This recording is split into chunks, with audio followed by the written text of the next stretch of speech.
Saudara, di belakang saya adalah gerbang timur atau yang dikenal dengan nama Golden Gate.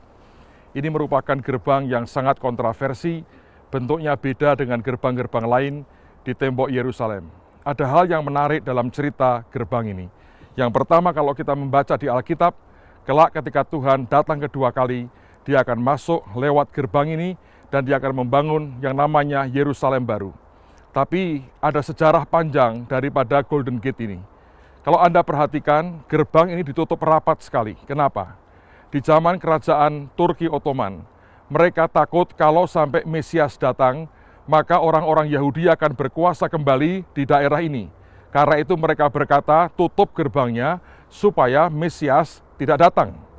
Tapi kemudian setelah sekian lama, mereka akhirnya mengatakan Mesias tidak datang. Lalu mereka berkata, sekarang kita buka saja. Dan ketika mereka berkata kita buka, mereka mengatakan tujuannya adalah supaya orang Yahudi tahu Mesias tidak ada dan tidak akan pernah datang.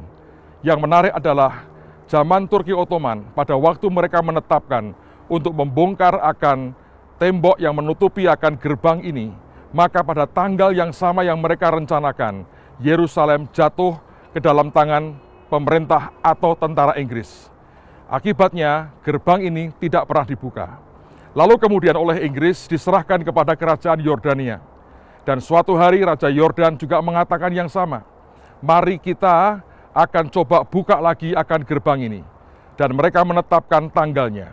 Ajaib sekali, tanggal di mana mereka menetapkan akan membongkar gerbang ini, kita mendapatkan sebuah bukti sejarah. Hari itu Yerusalem jatuh kembali ke tangan Israel. Saudara sekalian, kalau soal batu saja, Tuhan begitu detail merencanakan segala sesuatunya. Maka saya percaya hidup Anda dan saya merupakan batu yang hidup, bukan batu yang mati. Kalau soal batu, soal gerbang ini saja, Tuhan ambil kendali dengan luar biasa. Saya percaya untuk hidup semua kita, kendali Tuhan Yesus ajaib. Jangan pernah meragukan bahwa apapun yang Dia rencanakan pasti akan terjadi.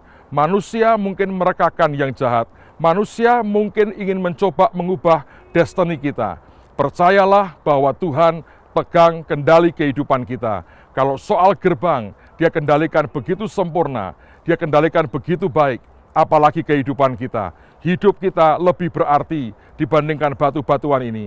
Kalau batu-batu ini saja Tuhan campur tangan, mengatakan tidak dengan apa yang manusia rencanakan, supaya kehendaknya dan rencananya tetap jadi, maka saya percaya hidup saya, hidup Anda dikendalikan Tuhan. Kalaupun ada orang berkata, aku akan celakakan hidup orang ini, selama kita hidup bersama dengan Tuhan, tidak ada yang bisa menyentuh kita. Tangannya memproteksi kita, melindungi kita, menjauhkan kita dari semua yang jahat, dan Dia akan meyakinkan bahwa apapun yang Tuhan rencanakan pasti akan terjadi. Sejarah membuktikan Tuhan pegang kendali segala sesuatunya. Kata sejarah dalam bahasa Inggrisnya history, dan saya berkata itu adalah his story atau kisah tentang Tuhan sendiri. Tuhan bekerja dari peradaban demi peradaban, dan sampai kelak Tuhan datang kedua kali, Dia akan kerja dengan cara yang luar biasa. Lihatlah, gerbang ini masih tertutup, tidak ada orang yang bisa membukanya. Karena satu kali kelak, ketika Tuhan datang kedua kali, Dia akan masuk lewat gerbang ini, dan disitulah Dia akan membangun kerajaan dan Yerusalem baru sebagai pusatnya. Buat kita yang percaya kepada Tuhan, saya berkata, perteguh iman kita, kendali Tuhan atas hidup kita luar biasa. Buat Anda yang belum kenal Tuhan, percayalah, jaminan keselamatan Tuhan berikan dalam hidupmu. Saya berdoa, tidak ada orang yang menolak kasih karunia Tuhan dalam kehidupan kita. Percayalah, anugerahnya luar biasa, kendalinya sempurna buat hidup kita. Tuhan memberkati semua kita. Amin.